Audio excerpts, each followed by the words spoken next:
मरहबा collection mall, readymade कपड़ों का भरपूर खजाना, jeans pant, T shirt, cargo pant, night pant, बच्चे और बच्चियों के लिए अच्छे खूबसूरत और उम्दा ड्रेस। पता याद रखें, जमुर हाई स्कूल मेन रोड, जैतून हजीन मस्जिद के पास, मालदा।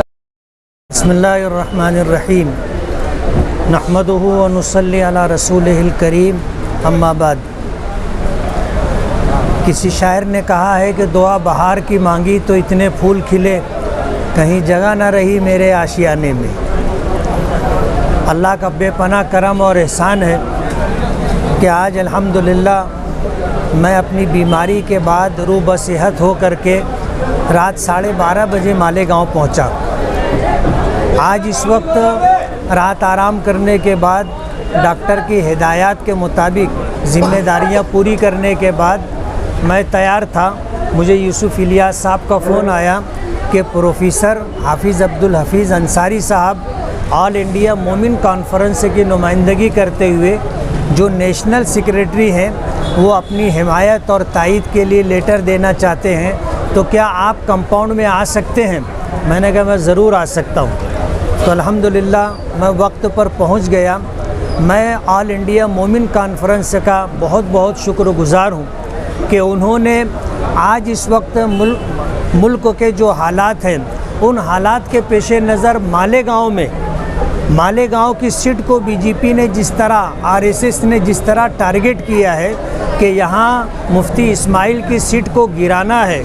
ऐसे माहौल के अंदर ऑल इंडिया मोमिन कॉन्फ्रेंस ने मुझे अपनी तायीद और हिमायत दे करके मुझे हिम्मत और हौसला बख्शा है। इसी तरह मेरी बीमारी के दिनों में जमात इस्लामी हिंद शाख मालेगांव ने उन्होंने भी अपनी तायीद और हिमायत का ऐलान किया है। मैं ऑल इंडिया मोमिन कॉन्फ्रेंस और इसी तरह जमात इस्लामी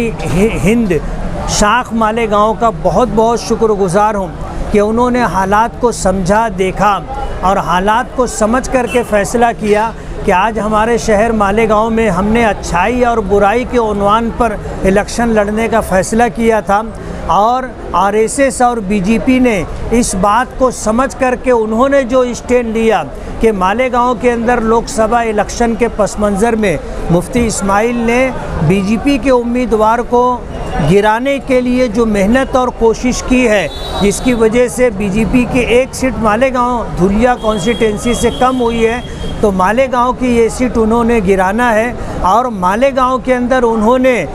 जिस शख्स को दरपर्दा नुमाइंदगी दी है इसका भी उन्होंने इजहार कर दिया है। आज मालेगांव वालों के सामने ये बात आ चुकी है कि आरएसएस और बीजेपी शेख आसिफ साहब को दरपर्दा हिमायत दे करके उन्हें जिताना चाहती है और अलल एनान वो मुझे गिराने के लिए दामे दिरमे कदमे सुखने हर तरह की कोशिश कर रही है। लेकिन जिसे अल्लाह रखे उसे कौन चखे। वोट देने का फ़ैसला मुल्क के संविधान और दस्तूर ने आम हिंदुस्तानी और नागरिक को दिया है और अल्लाह का बहुत बड़ा एहसान है कि मालेगांव का माहौल हमारे हक़ में साजगार है। और इंशाअल्लाह 20 नवंबर 2024 का जो इलेक्शन होगा, इंशाअल्लाह पहले से ज़्यादा वोटें मिलेंगी और जितनी वोटों की लीड से हम चुन करके आए थे इंशाअल्लाह उससे ज़्यादा वोटों से चुन करके आएंगे। और मालेगांव 23 नवंबर का जो दिन होगा इंशाअल्लाह हमारे लिए, हमारे साथियों के लिए खुशी का दिन होगा। मैं ऑल इंडिया मोमिन कॉन्फ्रेंस के नेशनल सेक्रेटरी प्रोफेसर हाफिज़ अब्दुल हफीज़ अंसारी साहब का बहुत बहुत शुक्रगुज़ार हूँ कि उन्होंने ऑल इंडिया मोमिन कॉन्फ्रेंस की नुमाइंदगी करते हुए आज हमें तायीद व हिमायत दी है। मैं उन्हें इस बात का यकीन दिलाता हूँ कि जिन उम्मीदों और यकीन के साथ उन्होंने मुझे तायीद व हिमायत दी है, मैं उनकी तवक्कुआत पर इंशाअल्लाह पूरा उतरने की कोशिश करूँगा। मैं दोबारा ऑल इंडिया मोमिन कॉन्फ्रेंस का शुक्रगुज़ार हूँ। माहौल तो अल्हम्दुलिल्लाह शहर का पीछे भी साजगार था, लेकिन अचानक मेरी तबीयत बिगड़ जाने के बाद हालात ऐसे बन गए कि मेरा इंतकाल हो गया था। दिल की हरकत बंद हो चुकी थी कुछ लम्हों के लिए,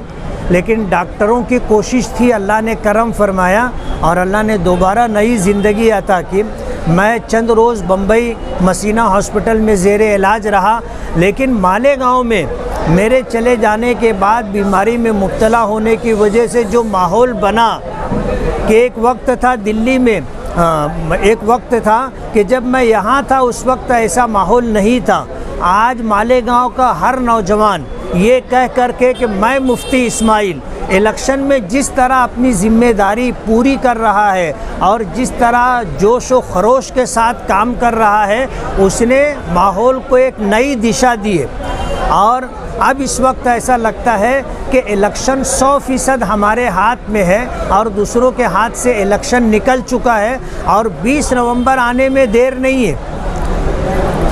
20 नवंबर आने में देर नहीं है। आज 16 तारीख़ है। मालेगांव में अल्हम्दुलिल्लाह ओवैसी साहब आए हुए हैं और ओवैसी साहब के आने की वजह से हालात जिस तरह बुलंदी की तरफ हमारे लिए साजगार बनेंगे, इंशाअल्लाह वो तारीख़ का एक हिस्सा रहेगा। और 18 तारीख़ को आखिरी जलसा है, प्रचार का आखिरी दिन है। इस तरह जो है इलेक्शन बिल्कुल करीब आ चुका है, माहौल हमारे हक़ में साजगार है। मैं मालेगांव के उलमाए किराम का, अइम्मा किराम का, मदारिस के ज़िम्मेदारान का, अहलियान शहर का और ख़ास तौर पर अपनी माओं का, बहनों का, दीनी तंजीमों का और इसी तरह नौजवानों का जिन्होंने मेरी गैर मौजूदगी में मेरे लिए बेशुमार दुआएं की, रोज़े रखे, सदक़ात व खैरात दी और अपने बस भर माहौल बनाने के लिए लोगों से मुलाकात की, जो हमारे हक़ में नहीं थे उनको कन्विंस करने की कोशिश की। उन तमाम लोगों का मैं दिल की गहराइयों से शुक्रगुज़ार हूँ कि इतनी मोहब्बतों से उन्होंने नवाजा है और इतनी दुआएं की हैं कि अल्लाह ने उनकी दुआओं की बदौलत अपना करम फरमाया और अल्हम्दुलिल्लाह आज हम फिर सेहत व आफ़ियत के साथ आपके दरमियान।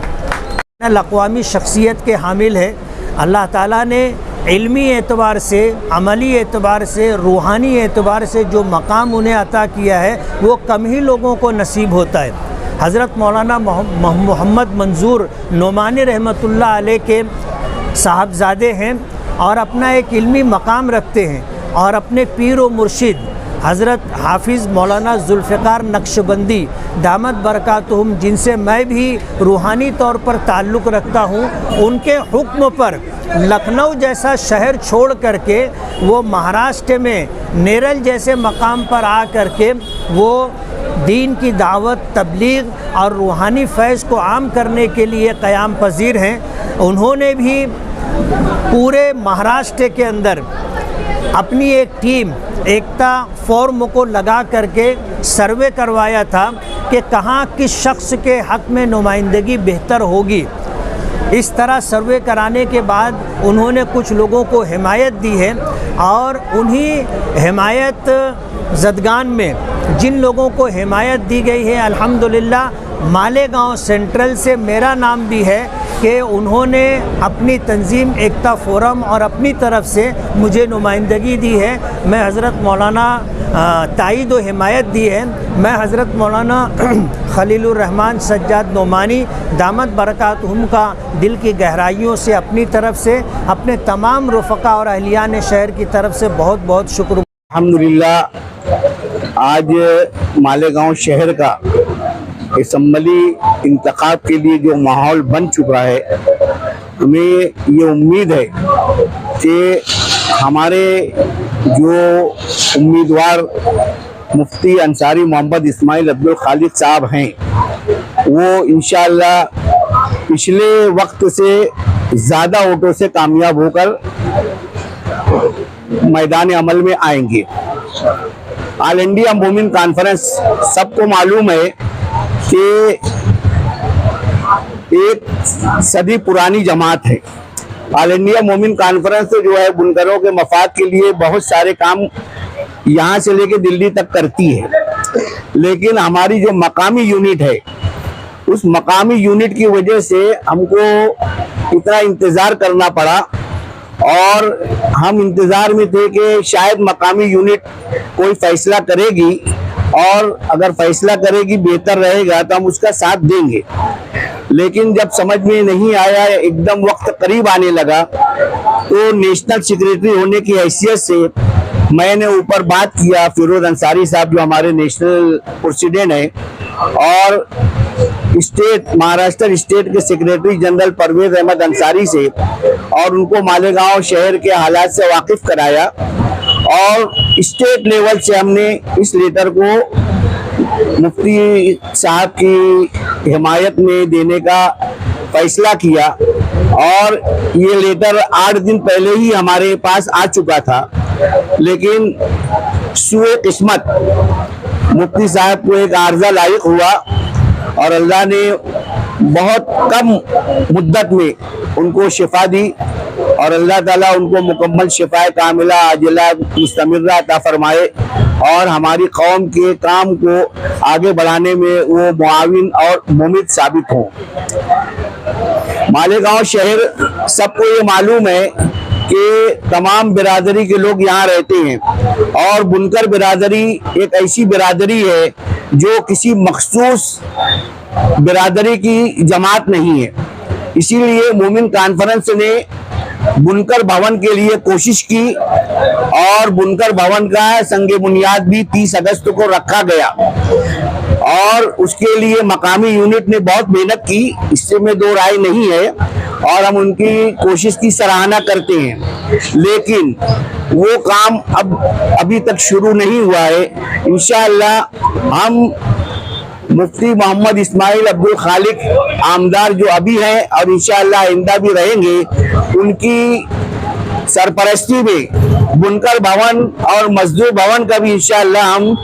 इफ्तिताह करेंगे और उसका संग बुनियाद रख के पाए तकमील तक पहुंचाएंगे। इस 5 साल दौर में मुफ्ती साहब ने जो भी काम किया वो कारपोरेशन से लेके असम्बली तक के जितने काम थे अल्हम्दुलिल्लाह उन्होंने अंजाम दिए और उसी का खमियाजा वो लोग भुगत रहे हैं कि यहाँ वहाँ मस्जिदों में अब जाकर वो लोग शरारत शुरू कर दिए हैं, क्योंकि उनको ये मालूम है कि हम अगर सोलार मस्जिद में लगा रहे हैं और उसके बाद मस्जिदों में जाके तकलीफ दे रहे हैं और वो भी मुकर्रिरीन को जो उलमाए किराम से नफरत करते हैं और मोहब्बत का दावा भी करते हैं और उसके बाद उनको तकारीर करने से रोका जा रहा है। ये जो चीज है ये गलत है और इसके ऊपर कदरन लगाने के लिए 20 नवंबर को जो इलेक्शन हो रहा है उसमें हमें बहुत सोच समझकर हमारी जो शहादत है जिसे हम वोट कहते हैं उसका इस्तेमाल करना है और हमें सही उम्मीदवार का इंतखाब करके और हमारे लिए हमने जो फैसला किया है ऑल इंडिया मोमिन कॉन्फ्रेंस ने कि हम मुकम्मल तौर पर गैर मशरूत मुफ्ती अंसारी मोहम्मद इस्माइल अब्दुल खालिक को हिमायत देते हैं। हमारा उनसे कोई मुतालबा नहीं है। हम ये चाहते हैं कि कौम और बिरादरी और बुनकर बिरादरी के तमाम मसाइल को वो बहुत खूबी अंजाम दे। और एक बात मैं आपको और बताता चलूं कि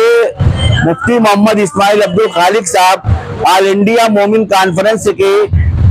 2 साल पहले ही मेंबर बन चुके थे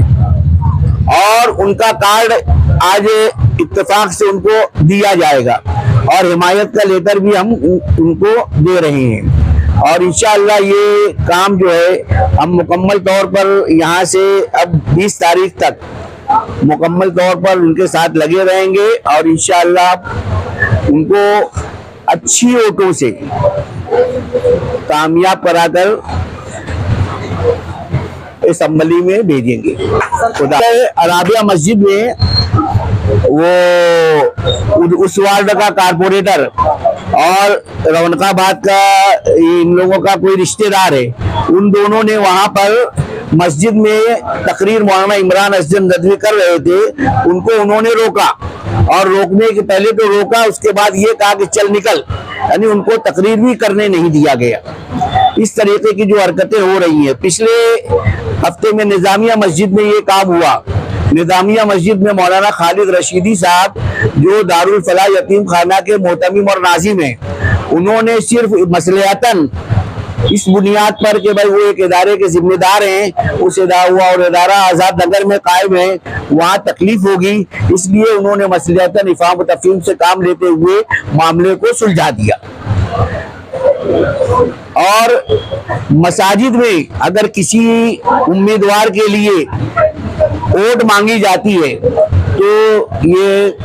शरन गलत है। इसलिए गलत है कि मस्जिदों मेहराब से ये लोग खुद कहते हैं कि सियासी बातें नहीं होनी चाहिए, तो फिर आप लोग इस तरीके का अमल क्यों करते हैं? इसलिए हम ये चाहते हैं कि शहर जिस तरीके से बेहतर अंदाज में 5 साल रहा, हमने देखा कि मुफ्ती साहब के दौर में कभी कोई भी ऐसा मामला नहीं हुआ, और जो हुआ भी उसमें सब जानते हैं कि कौन शरीक था। इसलिए इस मामले को अपने ढंग से मैं मीडिया से भी दरख्वास्त करूंगा कि वो मुफ्ती साहब के लिए मुकम्मल तौर पर हिमायत करें, और मुफ्ती साहब को अच्छी वोटों से किस तरीके से वो मुंतखब हो सकते हैं उसके लिए कोशिश करें। हम आपसे ये अपील करते हैं और हमारी ये आपसे गुजारिश है कि आप मुफ्ती साहब को